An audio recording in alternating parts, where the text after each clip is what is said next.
ਸਤਿ ਸ਼੍ਰੀ ਅਕਾਲ। ਤੁਸੀਂ ਦੇਖ ਰਹੇ ਹੋ ਜਗਬਾਣੀ ਟੀਵੀ। ਮੈਂ ਜਤਿੰਦਰ ਸਿੰਘ ਖਹਿਰਾ।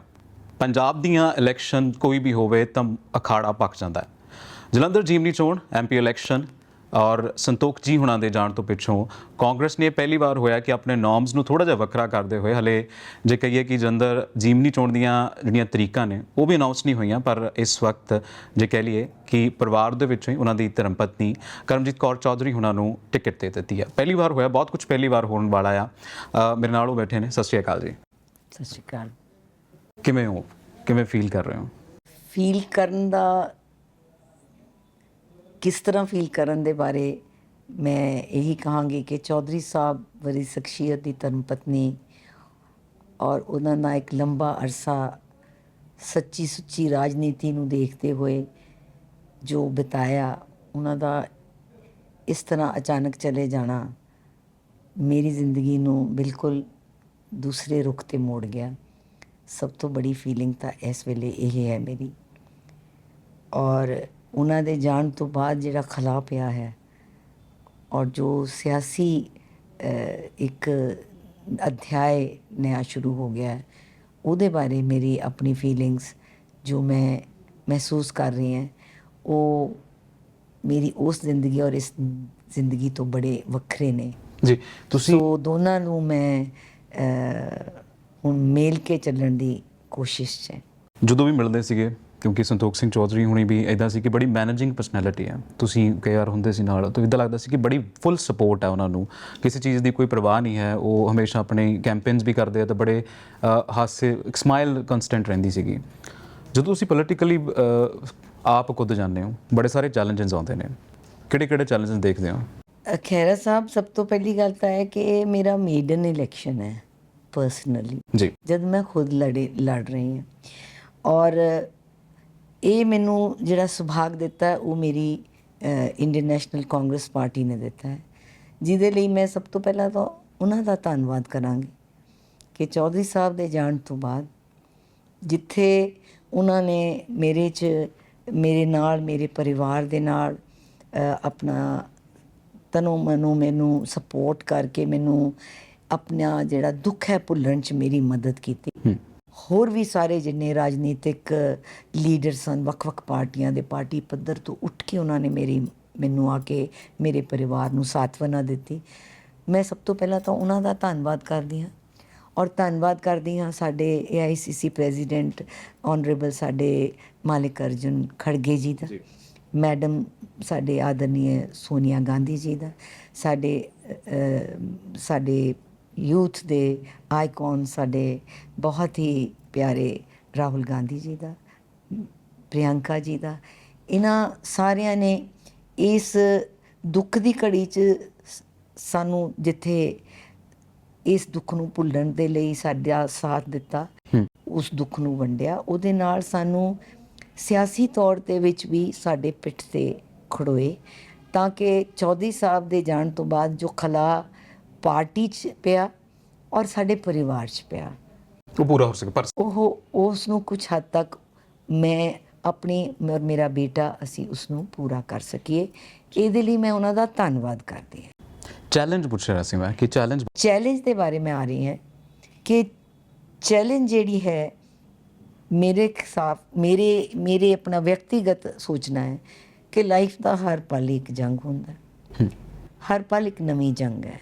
ਮੈਂ ਕਦੇ ਨਹੀਂ ਸੀ ਸੋਚਿਆ ਕਿ ਜ਼ਿੰਦਗੀ ਦੇ ਇਸ ਪੜਾਅ 'ਤੇ ਆ ਕੇ ਮੇਰੇ ਲਈ ਇੱਕ ਨया ਅਧਿਆਇ ਲਿਖਿਆ ਜਾ ਰਿਹਾ, ਔਰ ਉਸ ਸਤਿਗੁਰੂ ਦੇ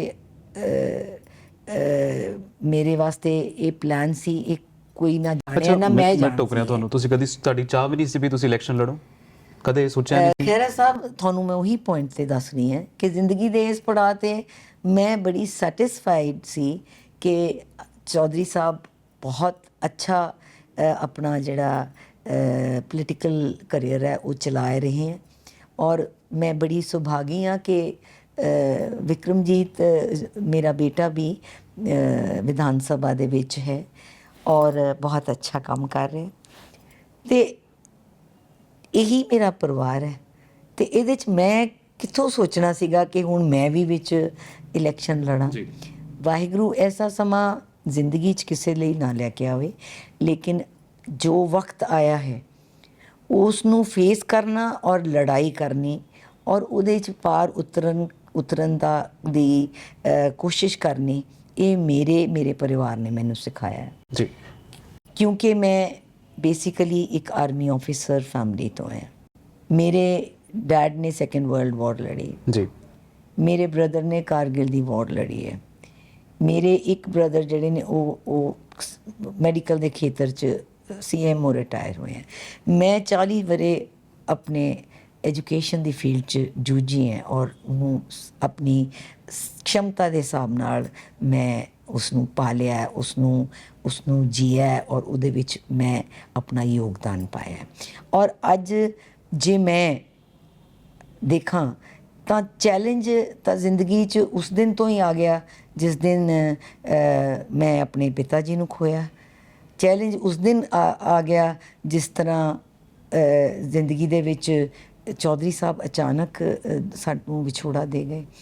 ਸੋ ਕਹਿਣ ਦਾ ਮਤਲਬ ਇਹ ਹੈ ਕਿ ਚੈਲੰਜ ਤਾਂ ਸਭ ਤਰ੍ਹਾਂ ਦੇ ਨੇ, ਉਹ ਵੱਖੋ ਵੱਖਰੇ ਹੁੰਦੇ ਆ, ਵੱਖੋ ਵੱਖਰੇ ਸਮੇਂ 'ਤੇ ਹੁੰਦੇ। ਪੰਜਾਬ ਦੇ ਵਿੱਚ ਪਾਰਟੀ ਦੀ ਅੱਜਕੱਲ੍ਹ ਜਿਹੜੀ ਇੱਕ ਇਮੇਜ ਹੈ ਉਹ ਹੈ ਕਿ ਪਾਰਟੀ ਤੇ ਆਪਸ 'ਚ ਫੁੱਟੀ ਪਈ ਆ। ਪ੍ਰਧਾਨ ਸਾਹਿਬ ਨੂੰ ਲੈ ਕੇ ਕਹਿੰਦੇ ਵੀ ਤੁਸੀਂ ਤਾਂ ਇਦਾਂ ਦੀ ਕੁਰਸੀ ਹੋ ਗਈ ਆ, ਜਿਹੜੇ ਪੰਜਾਬ ਕਾਂਗਰਸ ਪ੍ਰਧਾਨ ਜਿਹੜੇ ਕਹਿੰਦੇ ਆ ਕਿ ਵੀ ਤੁਸੀਂ ਛੱਡ ਕੇ ਜਾਓ, ਰੁਮਾਲ ਰੱਖ ਕੇ ਜਾਣਾ ਪੈਂਦਾ ਵੀ ਤੁਹਾਡੀ ਕੁਰਸੀ ਕੋਈ ਹੋਰ ਨਾ ਲੈ ਲਵੇ। ਤੁਹਾਨੂੰ ਲੱਗਦਾ ਕਿ ਇਹਦਾ ਕੋਈ ਅਸਰ ਪੈ ਸਕਦਾ ਇਲੈਕਸ਼ਨਸ 'ਤੇ? ਕਿਸੇ ਭਾਵਨਾ 'ਚ ਬਹਿ ਕੇ ਉਹਨਾਂ ਨੇ ਕਦੇ ਗੱਲ ਕਹੀ ਹੋਊਗੀ, ਮੈਂ ਵੈਸੇ ਸੁਣੀ ਨਹੀਂ, ਪਰ ਮੇਰਾ ਜਿੱਥੇ ਤੱਕ ਮੈਂ ਦੇਖਦੀ ਹਾਂ, ਚਾਹੇ ਮੈਂ ਪਰਦੇ ਦੇ ਪਿੱਛੇ ਜਾਂ ਚੌਧਰੀ ਸਾਹਿਬ ਦੇ ਸ਼ੈਡੋ ਮੈਂ ਪਿੱਛੇ ਰਹਿ ਕੇ ਕੰਮ ਕਰਦੀ ਰਹੀ, ਲੇਕਿਨ ਅੱਖਾਂ ਕੰਨ ਤਾਂ ਖੋਲ੍ਹ ਕੇ ਬੰਦਾ ਦੇਖਦਾ ਹੈ। ਸਾਡੀ ਪਾਰਟੀ ਦੇ ਵਿੱਚ ਮੈਨੂੰ ਕੋਈ ਵਿਤਕਰਾ ਜਾਂ ਆਪਸ ਦੇ ਵਿੱਚ ਮਤਭੇਦ ਨਜ਼ਰ ਨਹੀਂ ਤੁਹਾਨੂੰ ਲੱਗਦਾ ਦੋ ਧੜੇ ਬਣੇ ਹੋਏ? ਅਤੇ ਤੁਸੀਂ ਸਾਡੇ ਪਾਰਟੀ ਪ੍ਰਧਾਨ ਦੀ ਗੱਲ ਕੀਤੀ ਹੈ, ਉਹ ਆਪਣਾ ਕੰਮ ਬਹੁਤ ਸੁੰਦਰ ਕਰ ਰਹੇ ਨੇ ਔਰ ਮੈਂ ਉਹਨਾਂ ਦਾ ਔਰ ਆਪਣੇ LOP ਸਾਡੇ ਪ੍ਰਤਾਪ ਸਿੰਘ ਬਾਜਵਾ ਜੀ ਵੀਰ ਜੀ ਨੇ, ਉਹਨਾਂ ਦੇ ਮੈਂ ਸਪੈਸ਼ਲ ਧੰਨਵਾਦ ਕਰਦੀ ਹਾਂ ਕਿ ਇਹ ਸਾਰੇ ਇਕਜੁੱਟ ਹੋ ਕੇ ਜਿਹੜੇ ਨੇ ਅੱਜ ਪਾਰਟੀ ਨੂੰ ਚਲਾ ਰਹੇ ਨੇ ਔਰ ਇਹਦੇ 'ਚ ਕੋਈ ਦੋ ਰਹਿ ਨਹੀਂ ਕਿ ਸਾਡੀ ਇੱਕ ਸੁਰ ਹੈ। ਜੀ ਅੱਛਾ, ਤੁਹਾਡੀ ਸੀਟ ਜਦੋਂ ਤੁਹਾਡਾ ਨਾਮ ਹੁਣ ਤਾਂ ਚਲੋ ਆਫੀਸ਼ੀਅਲੀ ਅਨਾਉਂਸ ਹੋ ਗਿਆ, ਨਹੀਂ ਹੋਇਆ ਸੀ ਤਾਂ ਚਰਨਜੀਤ ਚੰਨੀ ਸਾਬਕਾ CM ਹੁਣਾਂ ਦਾ ਵੀ ਕਹਿ ਰਹੇ ਸੀ ਕਿ ਉਹ ਜਦੋਜਹਿਦ ਕਰ ਰਹੇ ਸੀਟ ਦੇ ਲਈ, ਕੁਝ ਇੱਦਾਂ ਦੇ ਕਿਆਸ ਸੀ? ਜਿਹੜੀ ਤੁਸੀਂ ਜਦੋਜਹਿਦ ਕਹਿੰਦੇ ਹੋ ਉਹਦੇ 'ਤੇ ਤਾਂ ਆਪਾਂ ਗੱਲ ਕੀਤੀ ਹੈ ਕਿ ਜਦੋਜਹਿਦ ਤਾਂ ਹਰ ਇੱਕ ਆਦਮੀ ਕਰਦਾ ਹੈ ਅਤੇ ਚੰਨੀ ਜੀ ਤਾਂ ਮੁੱਖ ਮੰਤਰੀ ਰਹੇ ਨੇ ਜੀ। ਮੈਂ ਨਾਮ ਲੈ ਕੇ ਤਾਂ ਕਿਸੇ ਬਾਰੇ ਕੋਈ ਗੱਲ ਨਹੀਂ ਕਰਨਾ ਚਾਹਾਂਗੀ, ਉਹ ਤਾਂ ਸਾਰੇ ਮੇਰੇ ਤੋਂ ਤਾਂ ਸਾਰੇ ਹੀ ਬੜੇ ਨੇ ਉਹ 'ਚ ਪੋਲੀਟੀਕਲੀ, ਉਮਰ 'ਚ ਕੋਈ ਕਿੰਨਾ ਹੀ ਵੱਡਾ ਛੋਟਾ ਹੋਵੇ, ਲੇਕਿਨ politically everyone is senior to me in the cadre and as well as in experience। But ਮੈਂ ਇਹ ਜ਼ਰੂਰ ਕਹਾਂਗੀ ਕਿ ਇਸ ਬਾਰੇ ਮੈਂ ਕਦੇ ਨਾ ਧਿਆਨ ਦਿੱਤਾ ਔਰ ਨਾ ਮੈਂ ਦੇਣਾ ਚਾਹਾਂਗੀ। ਅੱਛਾ, ਥੋੜ੍ਹਾ ਜਿਹਾ ਹਟ ਕੇ ਸੰਤੋਖ ਸਿੰਘ ਚੌਧਰੀ ਹੁਣਾਂ ਦਾ ਕਿਹੜਾ ਕੰਮ ਹੈ ਜਿਹੜਾ ਤੁਹਾਨੂੰ ਲੱਗਦਾ ਕਿ ਉਹ ਮੈਂ ਪੋਲੀਟੀਕਲੀ ਕਰਨਾ ਚਾਹੁੰਦੀ ਹਾਂ ਜਾਂ ਕਰਾਂਗੀ? ਕਿਉਂਕਿ ਮੈਂ ਤੁਹਾਨੂੰ ਦੱਸਾਂ ਜੀ, ਮੈਂ ਲਿਟਰੇਚਰ ਦਾ ਸਟੂਡੈਂਟ ਸੀ। ਮੈਂ ਆਪਣੀ ਜ਼ਿੰਦਗੀ ਦੇ ਵਿੱਚ ਪ੍ਰਾਇਓਰਿਟੀ ਰੱਖੀ ਸੀ ਐਜੂਕੇਸ਼ਨ ਦੀ ਫੀਲਡ ਜੀ, ਔਰ ਮੈਂ ਉਹਦੀ ਹਾਈਐਸਟ ਪੋਸਟ ਤੋਂ DPI ਕਾਲਜਿਸ ਰਿਟਾਇਰ ਹੋਈ ਹਾਂ ਔਰ ਆਪਣੀ ਮੈਰਿਟ 'ਤੇ ਰਿਟਾਇਰ ਹੋਈ ਹਾਂ ਔਰ ਮੈਰਿਟ 'ਤੇ ਮੈਂ ਆਪਣੇ ਕੰਮ ਕੀਤਾ, ਪੜ੍ਹਾਈ ਕੀਤੀ ਹੈ, ਹਾਰਡ ਵਰਕ ਕੀਤਾ ਹੈ। ਲੇਕਿਨ ਜਦੋਂ ਮੈਂ ਇੱਕ ਪੋਲੀਟੀਕਲ ਫੈਮਿਲੀ 'ਚ ਆਈ ਹਾਂ ਤਾਂ day one ਤੋਂ ਹੀ ਮੈਨੂੰ ਪੋਲੀਟੀਕਲ ਲੈਸਨਸ ਵੀ ਤਾਂ ਮਿਲਣੇ ਸ਼ੁਰੂ ਹੋ ਗਏ। ਵਾਕਈ ਦੈਟਸ ਬਟ ਨੈਚੁਰਲ। ਔਰ ਮੈਂ ਦੇਖਿਆ ਕਿ ਚੌਧਰੀ ਸਾਹਿਬ, ਉਹਨਾਂ ਤੋਂ ਪਹਿਲਾਂ ਉਹਨਾਂ ਦੇ ਪਿਤਾ ਜੀ ਸੀ, ਉਹ ਮਿਨਿਸਟਰ ਸੀਗੇ ਕੈਬਨਿਟ ਜਦੋਂ ਮੈਂ ਇਸ ਘਰ 'ਚ ਆਈ ਹਾਂ ਔਰ ਜਿੰਨੇ ਮਹਿਕਮੇ ਚੌਧਰੀ ਸਾਹਿਬ ਕੋਲ ਸੀਗੇ, ਚਾਹੇ ਉਹ ਸੋਸ਼ਲ ਵੈਲਫੇਅਰ ਸੀ, ਚਾਹੇ ਉਹ ਮੈਡੀਕਲ ਐਜੂਕੇਸ਼ਨ ਸੀ, ਚਾਹੇ ਉਹ ਹੈਲਥ ਸੀ, ਉਹਨਾਂ ਨੇ ਹਰ ਵਕਤ ਉਸ ਮਹਿਕਮੇ ਨੂੰ ਸੰਜੋ ਕੇ ਸਮਝ ਕੇ ਉਹਦੇ 'ਚ ਕੁਛ ਵੱਧ ਤੋਂ ਵੱਧ ਕਰਨ ਦੀ ਕੋਸ਼ਿਸ਼ 'ਚ ਹੋ ਰਹਿੰਦੇ ਸੀ, ਜੋ ਮੈਂ ਦੇਖਦੀ ਸੀ। ਈਵਨ ਐਜ਼ 9 ਸਾਲ ਜੋ ਉਹਨਾਂ ਨੇ MP ਦਾ ਆਪਣਾ ਜਿਹੜਾ ਕਾਰਜਭਾਰ ਸੰਭਾਲਿਆ, ਅਤੇ ਉਹਨਾਂ ਦਾ ਇਹ ਸੀਗਾ ਕਿ ਮੈਂ ਟਾਈਮ 'ਤੇ ਜਾ ਕੇ ਟਾਈਮ 'ਤੇ ਆਪਣੇ ਜਿਹੜੇ ਉਹਨਾਂ ਨੇ ਬੋਲਣਾ ਹੈ, ਜੋ ਉਹਨਾਂ ਨੇ ਕੁਐਸਚਨ ਪਾਣੇ ਹੈ ਜਾਂ ਉਹਨਾਂ ਨੇ 0 ਆਵਰ ਬੋਲਣਾ ਹੈ, ਉਹ ਸਾਰੇ ਦੇ ਲਈ ਉਹ ਹਾਰਡ ਵਰਕ ਕਰਦੇ ਸੀ। ਸੋ ਉਹਦੇ ਪਿੱਛੇ ਇਹ ਨਹੀਂ ਸੀ ਕਿ ਹਵਾ 'ਚ ਗੱਲ ਕਰ ਦੇਣੀ ਹੈ। ਉਹਨਾਂ ਕੋਲ ਇੱਕ ਪ੍ਰੋਜੈਕਟ ਹੁੰਦਾ ਸੀ, ਜਿਸ ਤਰ੍ਹਾਂ ਜਲੰਧਰ ਨੂੰ ਸਮਾਰਟ ਸਿਟੀ 'ਚ ਨਹੀਂ ਸੀ ਪਹਿਲਾਂ ਲਿਆ, ਜੀ, ਉਹਦੇ ਵਾਸਤੇ ਸਾਡੇ ਕੋਲ ਕੋਈ ਏਅਰਪੋਰਟ ਨਹੀਂ, ਉਹਦੇ ਵਾਸਤੇ ਸਾਡੇ ਇਨਫਰਾਸਟ੍ਰਕਚਰ ਦੀ ਡਿਵੈਲਪਮੈਂਟ ਬਹੁਤ ਜ਼ਿਆਦਾ ਜ਼ਰੂਰੀ ਸੀ। ਉਹਦੇ ਲਈ ਜਿੰਨਾ ਮੈਂ ਸੁਣਦੀ ਹੁੰਦੀ ਸੀ ਵੀ ਪੈਸੇ ਚਾਹੀਦੇ, ਉਹ ਸਮਾਰਟ ਸਿਟੀ ਨਾਲ ਹੀ ਆ ਸਕਦੇ ਆ। ਜੀ। ਔਰ ਸਭ ਤੋਂ ਜ਼ਿਆਦਾ ਗੱਲ ਹੈ ਕਿ ਜਿਹੜੇ ਰੇਲਵੇ ਸਟੇਸ਼ਨਸ ਆ ਵਗੈਰਾ, ਉਹ ਤਾਂ ਹੁਣ ਬਣ ਰਹੇ ਨੇ। ਤੁਸੀਂ ਦੇਖਦੇ ਹੋਵੋਗੇ ਕਿ ਉਹ ਕੈਂਟ ਦੇ ਟੈਂਡਰ ਲੱਗ ਚੁੱਕੇ ਹੈ। Cantt railway station is almost now it is being renovated. ਔਰ ਇਹਨਾਂ ਸਾਰਿਆਂ ਨੂੰ ਜਿਹੜਾ ਹੈਗਾ ਉਹ ਨਵੇਂ ਸਿਰਿਓਂ ਬਣਾਇਆ ਜਾ ਰਿਹਾ, ਸਿਟੀ ਦਾ, ਕੈਂਟ ਦਾ, ਫਲੋਰ ਦਾ। ਸੋ ਮੇਰਾ ਕਹਿਣ ਦਾ ਮਤਲਬ ਇਹ ਹੈ ਕਿ ਇਹ ਕੰਮ ਤਾਂ ਉਹਨਾਂ ਦੇ ਮਤਲਬ ਪ੍ਰਾਇੋਰਟੀ ਦੇ ਕੰਮ ਦੇ ਚੋਂ ਇਲਾਵਾ ਸੀ, ਲੇਕਿਨ ਪ੍ਰਾਇੋਰਟੀ ਕੀ ਸੀਗੀ ਕਿ ਆਪਣੇ ਹਰ ਵਰਗ ਦੇ ਲੋਕਾਂ ਤੱਕ ਪਹੁੰਚ ਰੱਖਣੀ, ਉਹਨਾਂ ਦੇ ਦੁੱਖ ਦਰਦ ਜਾਣਨ ਦੀ ਕੋਸ਼ਿਸ਼ ਕਰਨੀ, ਹੈਲਥ ਦੇ ਵਿੱਚ, ਸਮਾਜਿਕ ਸੁਰੱਖਿਆ ਦੇ ਵਿੱਚ ਵੀ। ਔਰ ਤੁਸੀਂ ਦੇਖੋ ਕਿ ਦਲਿਤ ਵਰਗ ਦੇ ਲਈ ਉਹਨਾਂ ਨੇ ਜਿੰਨੇ ਵੀ ਐਜ਼ ਮਿਨਿਸਟਰ ਉਹਨਾਂ ਦੇ ਕੰਮ ਹੋਣਗੇ ਜਾਂ ਪਰਿਵਾਰ ਦੀ ਜੋ ਕੰਟਰੀਬਿਊਸ਼ਨ ਹੈ ਉਹ ਜਗ ਜ਼ਾਹਰ ਹੈ। It is on the papers, on record. ਮਤਲਬ they had to work it tooth nail and ਔਰ ਉਸ ਨੂੰ ਲੈਟਰ ਇਨ ਸਪਿਰਿਟ ਨਾਲ ਕੰਮ ਕਰਨਾ। ਤੁਸੀਂ ਉਹਨਾਂ ਦੀਆਂ ਪ੍ਰਾਇੋਰਟੀਜ਼ ਜਿਹੜੀਆਂ ਇਹ ਸੀਗੀਆਂ। ਤਾਂ ਮੈਂ ਜਿੱਦਾਂ ਪਹਿਲਾਂ ਵੀ ਕਿਹਾ ਕਿ it would be presumptuous to say too much today that I'll do this. He had so much on his mind. So I would like to pick up the thread from where he has left. ਔਰ ਮੈਂ ਉਸ ਨੂੰ ਆਪਣੀ ਖਮਤਾ ਦੇ ਹਿਸਾਬ ਨਾਲ, ਆਪਣੀ ਸਮਝ, ਆਪਣੀ ਕੈਪੇਬਿਲਿਟੀ, ਆਪਣੇ ਇੰਟੈਂਟ ਦੇ ਹਿਸਾਬ ਦੇ ਨਾਲ ਮੈਂ ਉਸ ਨੂੰ ਵੀ ਪਰਸਿਊ ਕਰਾਂ ਔਰ ਉਹਨੂੰ ਸਿਰੇ ਚੜਾਵਾਂ। ਅੱਛਾ, ਤੁਹਾਡੇ ਪਰਿਵਾਰ ਬਾਰੇ ਇੱਕ ਖਾਸ ਗੱਲ ਤੇ ਹੈ ਬਿਲਕੁਲ ਵੀ ਤੁਸੀਂ ਹਰ ਕਿਸੇ ਦੇ ਦੁੱਖ ਦਰਦ 'ਚ ਖੜਦੇ ਹੋ। ਮੈਂ ਸੰਤੋਖ ਸਾਹਿਬ ਨੂੰ ਵੀ ਦੇਖਿਆ ਸੀਗਾ ਕਿ ਉਹ ਐਂ ਹੁੰਦਾ ਸੀ ਵੀ ਜੇ ਕਿਤੇ ਕਮਿਊਨਿਟੀ ਫੰਕਸ਼ਨ ਆ ਤੇ ਚਾਹੇ ਉਹ 2 ਮਿੰਟ ਲਈ ਆਉਣ, ਚਾਹੇ ਕਿਤੇ ਵੀ ਹੋਣ, ਤੇ ਜੇ ਸੱਦਾ ਆਇਆ ਤੇ ਜਾਣਾ ਜ਼ਰੂਰ ਹੈ, ਚਾਹੇ ਪਰਿਵਾਰ 'ਚੋਂ ਕੋਈ ਵੀ ਮੈਂਬਰ ਚਾਹੇ ਵਿਕਰਮ ਜਾਏ, ਚਾਹੇ ਤੁਸੀਂ ਜਾਓ ਜਾਂ ਫਿਰ ਸੰਤੋਖ ਸਾਹਿਬ ਆਪ ਜਾਣ। ਪਰ ਸ਼ਿਕਾਇਤ ਹੁਣ ਤੁਹਾਡੇ ਪਰਿਵਾਰ ਦੇ ਨਾਲ ਹੀ ਦੂਸਰੇ ਪਰਿਵਾਰ ਦੀ ਵੀ ਆਉਂਦੀ ਆ ਵੀ ਜਿਹੜੇ ਸੁਰਿੰਦਰ ਜੀ ਹੁਣੀ ਨਾ, ਉਹ ਅੱਜ ਕੱਲ੍ਹ ਕਹਿੰਦੇ ਜੀ ਵੀ ਇਸ ਕਰਕੇ ਸ਼ਾਇਦ ਉਹਨਾਂ ਨੂੰ ਕਹਿੰਦੇ ਵੀ ਹੁਣ ਸੀਟ ਵੀ ਨਹੀਂ ਮਿਲੀ ਸੀਗੀ ਕਿਉਂਕਿ ਉਹਨਾਂ ਨੇ ਜਾਣਾ ਬੰਦ ਕਰ ਦਿੱਤਾ ਉਹਨਾਂ ਦੀ ਕੌਂਸਟੀਟਿਊਂਸੀ, ਕਿਉਂਕਿ ਕਰਤਾਰਪੁਰ ਲੱਗਦੀ ਸੀਗੀ। ਤੇ ਤੁਹਾਨੂੰ ਲੱਗਦਾ ਵੀ ਇੱਕ ਬਹੁਤ ਵੱਡੀ ਚੀਜ਼ ਸੀ ਤੁਹਾਡੇ ਪਰਿਵਾਰ ਦੇ ਲਈ ਵੀ ਵਾਕਈ ਤੁਸੀਂ ਲੋਕਾਂ ਦੇ ਨਾਲ ਖੜੇ ਸੀਗੇ, ਤੁਹਾਡੀ ਕੌਂਸਟੀਟਿਊਂਸੀ ਗਈ ਤਾਂ ਹੀ ਇਸ ਕਰਕੇ ਗਈ ਹੈ? ਖੈਰ ਸਾਹਿਬ, ਮੈਂ ਇਹ ਤੁਲਨਾ ਨਹੀਂ ਕਰਾਂਗੀ ਕਿ ਕੌਣ ਗਿਆ, ਉਹਨੂੰ ਕਿਉਂ ਸੀਟ ਨਹੀਂ ਮਿਲੀ। ਸੀਟ ਤਾਂ ਪ੍ਰੈਜ਼ੈਂਟ ਗਵਰਨਮੈਂਟ ਨੂੰ 92 ਮਿਲੀਆਂ ਨੇ ਤੇ ਬੜਾ ਵੱਡਾ ਮੈਂਡੇਟ ਹੈ। ਤਾਂ ਬੜੇ ਅੱਛੇ ਸਟਾਲਵਾਰਟ ਦੇ ਚਲੇ ਗਏ। ਇਹਦਾ ਮਤਲਬ ਇਹ ਨਹੀਂ ਕਿ ਉਹ ਉਹਨਾਂ ਨੂੰ ਪਰ ਖਾਮੀ ਤੇ ਕਿਤੇ ਨਾ ਕਿਤੇ ਲੱਗਦੀ ਤੁਹਾਨੂੰ ਲੱਗਦੀ ਵੀ ਚੌਧਰੀ ਸਾਹਿਬ ਵੱਡੇ ਚੌਧਰੀ ਸਾਹਿਬ ਜਾਣ ਤੋਂ ਬਾਅਦ ਸੁਰਿੰਦਰ ਜੀ ਜਾਂਦੇ ਨਹੀਂ ਸੀ? ਇੱਕ ਵੇਵ ਵੀ ਹੁੰਦੀ ਹੈ, ਜਿਸ ਤਰ੍ਹਾਂ 14 ਵਿੱਚ ਪਾਰਲੀਮੈਂਟਰੀ ਇਲੈਕਸ਼ਨਸ ਦੇ ਵਿੱਚ ਸਾਡੇ ਸੀਗੀ, ਪਰ ਆਪਣੀ ਕਾਬਲੀਅਤ ਦੇ ਨਾਲ ਜਲੰਧਰ ਨੇ ਸਾਨੂੰ ਉਦੋਂ ਵੀ ਆਪਣਾ ਪਿਆਰ ਦਿੱਤਾ। ਔਰ ਚੌਧਰੀ ਸਾਹਿਬ 70,000 ਤੋਂ ਉੱਪਰ ਉਹੀ ਹੈ ਨਾ ਵੀ ਜਿੱਤੇ ਸੀ। ਜਿੱਡੀ ਮਰਜ਼ੀ ਵੇਵ ਸੀਗੀ, ਚੌਧਰੀ ਸਾਹਿਬ ਨੇ ਆਪਣੀ ਸੀਟ ਬਚਾ ਲਈ। ਫਿਰ 19 ਵੀ ਫਿਰ ਇਸ ਵਾਰ ਵਿਕਰਮ ਸਾਹਿਬ ਨੂੰ ਮਿਲ ਗਈ ਸੀਟ, ਫਿਰ ਵਿਕਰਮ ਨੂੰ ਮਿਲੀ। ਕੰਟੀਨਿਊਸਲੀ ਉਸੇ ਸਭ ਤੁਹਾਡਾ ਪਰਿਵਾਰ ਹੈ ਉਹ ਚੌਧਰੀ ਸਾਹਿਬ। ਜਦੋਂ ਚੌਧਰੀ ਜਗਜੀਤ ਸਿੰਘ ਹੁਣਾਂ ਦੇ ਜਾਣ ਤੋਂ ਬਾਅਦ ਮੈਨੂੰ ਲੱਗਦਾ ਕਿ ਉਹ ਸੀਟ ਨੂੰ ਇੰਨਾ ਸੀਰੀਅਸ ਨਹੀਂ ਲਿਆ ਗਿਆ। ਮੇਰਾ ਛੋਟਾ ਜਿਹਾ ਕੁਐਸਚਨ ਸੀ। ਮੈਂ ਇਹਦੇ ਬਾਰੇ ਕੁਝ ਕਹਿਣਾ ਨਹੀਂ ਚਾਹਾਂਗੀ ਕਿਉਂਕਿ ਮੈਂ ਤਾਂ ਚੌਧਰੀ ਸਾਹਿਬ ਦੇ ਹਲਕੇ ਨੂੰ ਕਨਸੈਂਟਰੇਟ ਕਰਦੀ ਸੀ। ਔਰ ਜਿਹੜਾ ਓਵਰਆਲ ਜਲੰਧਰ ਦੇ ਵਿੱਚ ਜਿੱਦਾਂ ਚੌਧਰੀ ਸਾਹਿਬ ਬਤੌਰ MP, ਪੂਰਾ ਜਲੰਧਰ ਹੀ ਉਹਨਾਂ ਦਾ ਖੇਤਰ ਸੀਗਾ, ਤੇ ਉਹ ਮਹਿਸੂਸ ਜਿੱਦਾਂ ਕਰਦੇ ਹੋਣਗੇ ਹਰ ਚੀਜ਼ ਤਾਂ ਮੈਂ ਨਹੀਂ ਪਰਸਿਊ ਕਰਦੀ ਸੀ, ਲੇਕਿਨ ਇਹ ਜ਼ਰੂਰ ਕਿਤੇ ਨਾ ਕਿਤੇ ਕਿਸੇ 'ਚ ਕੋਈ ਕਮੀ ਰਹੀ ਹੋਏਗੀ ਜਿਹੜਾ ਉਹਨਾਂ ਨੂੰ ਕਈ ਵਾਰੀ ਲੋਕ ਆਪਣਾ ਜਿਹੜਾ ਸਨੇਹ ਹੈ ਉਹ ਨਹੀਂ ਦਿੰਦੇ। ਅੱਛਾ, ਦੂਸਰੇ ਬੰਦੇ ਤੁਸੀਂ ਆਪਣਾ ਸਟਰੋਂਗ ਕੰਪੀਟੈਂਟ ਕਿਹਨੂੰ ਦੇਖਦੇ ਹੋ? ਕਿਉਂਕਿ ਸੱਤਾਧਾਰੀ ਪਾਰਟੀ ਜਿਹਨੂੰ ਤੁਸੀਂ ਕਹਿੰਦੇ ਸਟਰੋਂਗ ਮੈਂਡੇਟ ਮਿਲਿਆ, 92 ਸੀਟਾਂ ਨੇ, ਉਹਨਾਂ ਦਾ ਵੀ ਪੂਰਾ। ਮੈਂ ਖਹਿਰਾ ਸਾਹਿਬ ਜਿਹੜੀ ਚੈਲੰਜ ਹੈ ਨਾ, ਉਹ ਮੈਂ ਪਹਿਲਾਂ ਆਪਣੇ ਆਪ ਨਾਲ ਦੇਖਦੀ ਹਾਂ। ਮੈਂ I put the challenge to myself first. ਤੇ ਜੇ ਮੇਰੇ 'ਚ ਆਪਣੇ 'ਚ confidence ਹੋਏਗਾ ਕਿ I can face it, only then it may be any number, it may be any number, any party, any person. I have to see ਕਿ ਮੈਂ ਉਹਦੇ ਮੇਰੇ 'ਚ ਉਨੀ ਉਹ ਗੁਣ ਔਰ ਖਮਤਾ ਹੈ ਕਿ ਮੈਂ ਉਸ ਨੂੰ ਕਰ ਸਕਾਂ।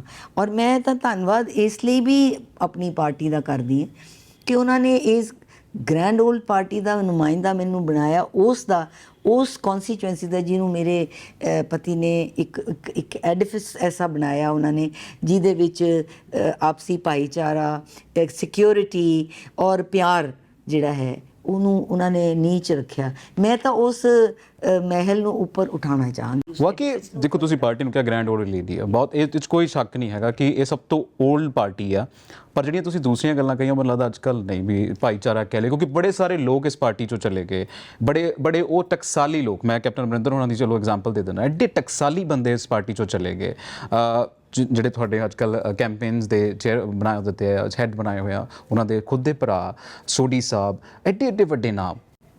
ਦੇਖੋ ਖਹਿਰਾ ਸਾਹਿਬ, ਮੈਂ ਆਪਣੀ ਪਲੇਠੀ ਦੇ ਇਸ ਇੰਟਰਵਿਊ ਦੇ ਵਿੱਚ ਆਪਣੇ ਬਾਰੇ ਗੱਲ ਕਰਨਾ ਚਾਹਾਂਗੀ, ਕਿਉਂਕਿ ਮੇਰੇ ਉਹਨਾਂ ਪ੍ਰਤੀ ਕੀ ਭਾਵਨਾਵਾਂ ਨੇ, ਇਹਨਾਂ ਚੀਜ਼ਾਂ ਦੇ ਬਾਰੇ ਕੀ ਮੈਂ ਤਾਂ ਇਹ ਜਾਣਦੀ ਹਾਂ ਕਿ ਗ੍ਰੈਂਡ ਓਲਡ ਪਾਰਟੀ ਤੋਂ ਜਾਣ ਦੇ ਕਿਸੇ ਦੇ ਆਪਣੇ ਜਿਸ ਤਰ੍ਹਾਂ ਦੇ ਕੋਈ ਸਰਕਮਸਟਾਂਸਿਸ ਰਹੇ ਹੋਣਗੇ, ਮੈਂ ਆਪਣੀ ਗੱਲ ਕਰ ਸਕਦੀ ਹਾਂ ਕਿ ਸਾਡੀ ਪਾਰਟੀ ਨੂੰ ਤਾਂ ਅਗਲੇ 3 ਸਾਲਾਂ 'ਚ ਸਾਡੀ ਪਾਰਟੀ ਦੇ ਲਈ ਚੌਧਰੀ ਪਰਿਵਾਰ ਨੂੰ 100 ਸਾਲ ਹੋ ਜਾਣੇ। ਪੰਜਾਬ 'ਚ ਕਾਂਗਰਸ ਨੂੰ ਅਗਲੇ 3 ਸਾਲਾਂ 'ਚ 100 ਸਾਲ ਬੀਬਾ ਬਹੁਤ ਬੜਾ ਅਰਸਾ ਹੈ, ਔਰ ਜਿਹਦੇ ਵਿੱਚ ਪਾਰਟੀ ਨੇ ਸਾਡੇ 'ਚ ਆਪਣਾ ਕੌਨਫੀਡੈਂਸ ਰਿਪੋਜ਼ ਕੀਤਾ, ਔਰ ਅਸੀਂ ਪਾਰਟੀ ਨੂੰ ਆਪਣਾ ਭਰਪੂਰ ਵਫਾਦਾਰੀ ਦਿੱਤੀ, ਔਰ ਇੰਨੀ ਵਫਾਦਾਰੀ ਕਿ ਮੇਰੇ ਮਰਹੂਮ ਮੇਰੇ ਹਸਬੈਂਡ ਸੰਤੋਖ ਸਿੰਘ ਚੌਧਰੀ ਹੱਥ 'ਚ ਤਿਰੰਗਾ ਫੜ ਕੇ ਆਪਣੇ ਕਰਮ ਭੂਮੀ ਦੇ ਉੱਤੇ ਉਹਨਾਂ ਨੇ ਆਪਣੇ ਆਖਰੀ ਸਾਹ ਲਏ ਹੈ।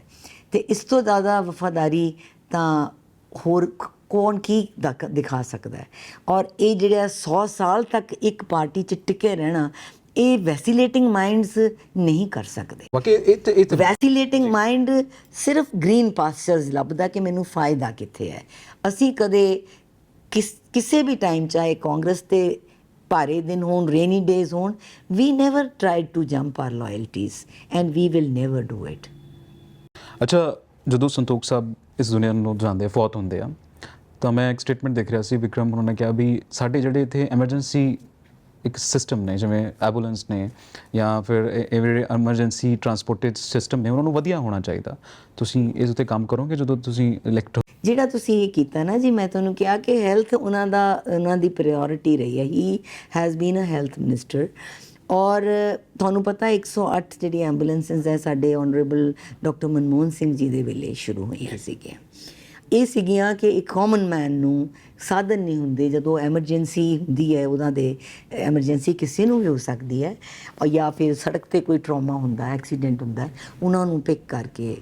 ਅੱਜ ਨੋ ਡਾਊਟ ਜਿਹੜੀਆਂ ਸਾਡੀਆਂ ਐਂਬੂਲੈਂਸਿਸ ਹੈ ਨਾ, ਇਹ ਡੈਡ ਬੋਡੀ ਫੈਰੀ ਕਰਨ ਦੇ ਲਈ ਜੋਕਰੀਆਂ ਹੋ ਗਈਆਂ, ਲੇਕਿਨ ਜਿੰਨੀਆਂ ਉਹਦੇ 'ਚ ਫੈਸਿਲਿਟੀਜ਼ ਹੋਣੀਆਂ ਚਾਹੀਦੀਆਂ, ਵਿਕਰਮ ਜੀ ਨੇ ਕਿਹਾ ਸੀ ਕਿ ਫੈਸਿਲਿਟੀਜ਼ ਜਿੰਨੀਆਂ ਇਹਦੇ 'ਚ ਹੋਣੀਆਂ ਚਾਹੀਦੀਆਂ ਨੇ ਜਿਹੜੀ ਲਾਈਫ ਸੇਵਿੰਗ ਹੋਣ, ਕਿਉਂਕਿ ਜਦੋਂ ਆਦਮੀ ਐਮਰਜੈਂਸੀ 'ਤੇ ਐਂਬੂਲੈਂਸ ਆਉਂਦੀ ਹੈ ਤਾਂ ਉਹਦੇ ਵਿੱਚ ਉਹਦੀ ਇਕੁਇਪਮੈਂਟ, ਉਹਨੂੰ ਹੈਂਡਲ ਕਰਨ ਵਾਲਾ ਉਹ ਬੰਦੇ ਚਾਹੀਦੇ ਨੇ, those who are thoroughly given training to handle the worst of the situation. ਇਹ ਮੇਰੀ ਪ੍ਰਾਇੋਰਟੀ ਰਹੇਗੀ ਔਰ ਮੈਂ ਇਹਦੇ ਤੇ ਕੰਮ ਕਰ ਰਹੀ ਹਾਂ, ਔਰ ਤੁਸੀਂ ਕੁਛ ਦੇਰ ਬਾਅਦ ਦੇਖੋਗੇ ਵੀ ਕਿ ਇਹ ਜਿਹੜੀ ਜ਼ਰੂਰਤ ਹੈ, ਲਾਈਫ ਮੇਰੇ ਹਿਸਾਬ ਦੇ ਨਾਲ ਸਭ ਦੀ ਕੀਮਤੀ ਹੈ। ਕੋਈ VIP ਜਾਂ ਕੋਈ ਬੜਾ ਛੋਟਾ ਅਮੀਰ ਗਰੀਬ, ਸਭ ਦੀ ਜ਼ਿੰਦਗੀ ਦਾ ਜਿਹੜੀ ਉਹ ਕੀਮਤੀ ਹੈ। ਔਰ ਮੈਂ ਮਹਿਸੂਸ ਕਰਦੀ ਹਾਂ ਕਿ ਜਦ ਐਂਬੂਲੈਂਸ ਹੈ ਤਾਂ ਉਹ ਇੱਕ ਫ੍ਰੀ ਸਰਵਿਸ ਹਰ ਇੱਕ ਸਿਟੀਜ਼ਨ ਨੂੰ ਮਿਲਣੀ ਚਾਹੀਦੀ ਹੈ ਉਹਦੇ ਡੋਰ ਸਟੈਪ 'ਤੇ, ਵਿਦ ਆਲ ਇਕੁਇਪਮੈਂਟ, ਨਾ ਕਿ ਉਹਨੂੰ ਲਿਜਾਣ ਨੂੰ ਹੀ ਹੋਵੇ ਔਰ ਉਹ ਜਾਂਦਾ ਹੀ ਉਹਦੀ ਹਾਲਤ ਖਰਾਬ ਹੋ ਜਾਵੇ। ਔਰ ਮੈਂ ਮਹਿਸੂਸ ਕਰਦੀ ਹਾਂ ਕਿ ਇਹਦੇ 'ਤੇ ਕੰਸਨਟਰੇਟਿਡਲੀ ਕੰਮ ਕਰਨ ਦੀ ਬਹੁਤ ਜ਼ਰੂਰਤ ਹੈ, ਜੋ ਮੈਂ ਆਪਣੀ ਪ੍ਰਾਇੋਰਟੀ 'ਚ ਰੱਖਾਂਗੀ। ਜੀ, ਬਹੁਤ ਬਹੁਤ ਸ਼ੁਕਰੀਆ। ਮੈਂ ਜ਼ਿਆਦਾ ਸਟ੍ਰੈਚ ਕਰ ਲਿਆ ਮੈਨੂੰ ਲੱਗਦਾ।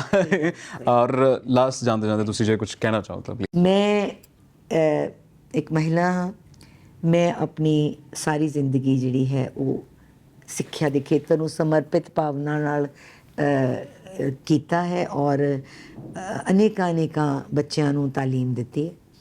ਮੇਰੇ ਘਰ ਦਾ ਇੱਕ ਨਿਯਮ ਵੀ ਹੈ, ਔਰ ਮੇਰੇ ਬੜੇ ਬਜ਼ੁਰਗ ਮੈਨੂੰ ਇਹੀ ਕਹਿੰਦੇ ਸੀ ਕਿ ਜੇ ਕਿਸੇ ਦਾ ਭਲਾ ਕਰਨਾ ਹੈ ਤੇ ਉਹਨੂੰ ਪੜ੍ਹਾ ਦਿਓ ਜੀ। ਤੇ ਮੈਂ ਹੱਥ ਜੋੜ ਕੇ ਸਾਰੇ ਜਲੰਧਰ ਨਿਵਾਸੀਆਂ ਨੂੰ, ਖਾਸ ਤੌਰ 'ਤੇ ਮਹਿਲਾਵਾਂ ਨੂੰ ਵੀ ਕਹਾਂਗੀ, ਕਿਉਂਕਿ ਮੇਰੇ ਖਿਆਲ ਨਾਲ ਸ਼ਾਇਦ ਮਹਿਲਾ ਰਿਪਰੈਜ਼ੈਂਟੇਟਿਵ ਪਹਿਲੀ ਵਾਰ ਮਿਲੀ ਹੈ, ਮੈਨੂੰ ਪੱਕਾ ਨਹੀਂ ਪਤਾ, ਬਟ ਆਈ ਥਿੰਕ ਕਿ ਪਿਛਲੇ 50 ਸਾਲ ਤੋਂ ਤਾਂ ਮੈਂ ਦੇਖ ਰਹੀ ਹਾਂ ਕਿ ਸਾਰੇ ਨੇ ਉਹ ਪੁਰਸ਼ ਰਿਪਰੈਜ਼ੈਂਟੇਟਿਵ ਰਹੇ ਨੇ। ਲੇਕਿਨ ਮੈਂ ਸਾਰੀ ਆਪਣੇ ਵੋਟਰਸ ਜਿੰਨੇ ਵੀ ਜਲੰਧਰ ਨੇ ਉਹਨਾਂ ਨੂੰ ਹੱਥ ਜੋੜ ਕੇ ਬੇਨਤੀ ਕਰਾਂਗੀ ਕਿ ਉਹ ਆਪਣੀ ਵੋਟ ਜਿਹੜੀ ਉਹ ਸਮਝਦਾਰੀ ਨਾਲ ਪਾਉਣ। ਇੱਕ ਵੋਟ ਪਾਉਣ ਜ਼ਰੂਰ। They must go to the booth to vote, ਨਾ ਕਿ ਇਹ ਸੋਚਣ ਕਿ ਮੇਰੀ ਵੋਟ ਨਾਲ ਕੋਈ ਫਰਕ ਨਹੀਂ ਪਏਗਾ, ਬਿਕੋਜ਼ ਇੱਕ ਇੱਕ ਵੋਟ ਕੀਮਤੀ ਹੈ। ਬਾਬਾ ਸਾਹਿਬ ਅੰਬੇਦਕਰ ਨੇ ਸਾਨੂੰ ਇਹ ਸੰਵਿਧਾਨ ਦਿੱਤਾ ਹੈ ਇੱਕ ਗਵਰਨਮੈਂਟ ਨੂੰ ਬਣਾਉਣ ਦਾ ਜਾਂ ਉਹਨੂੰ ਢਾਉਣ ਦਾ, ਉਹਨੂੰ ਖਤਮ ਕਰਨ ਦਾ, ਔਰ ਉਹ ਸਿਰਫ ਤੁਹਾਡੇ ਹੱਥਾਂ 'ਚ ਹੈ। ਔਰ ਜੇ ਅਸੀਂ ਉਹਨੂੰ ਐਕਸਰਸਾਈਜ਼ ਨਹੀਂ ਕਰਦੇ ਤਾਂ ਅਸੀਂ ਬਾਅਦ 'ਚ ਕ੍ਰਿਬ ਵੀ ਨਹੀਂ ਕਰ ਸਕਦੇ ਕਿ ਇਹ ਕੌਣ ਆ ਗਏ, ਇਹ ਕਿੱਦਾਂ ਆ ਗਏ, ਇਹ ਕੀ ਹੋ ਰਿਹਾ।